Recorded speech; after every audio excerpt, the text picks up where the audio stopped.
ॐ सोमनाथाय नमः। ॐ मल्लिकार्जुनाय नमः। ॐ महाकालेश्वराय नमः। ॐ ओंकारेश्वराय नमः। ॐ वैद्यनाथाय नमः।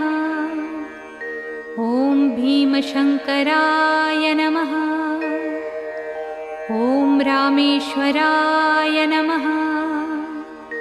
ॐ नागेश्वराय नमः। ॐ विश्वेश्वराय नमः। ॐ त्र्यंबकेश्वराय नमः। ॐ केदारेश्वराय नमः।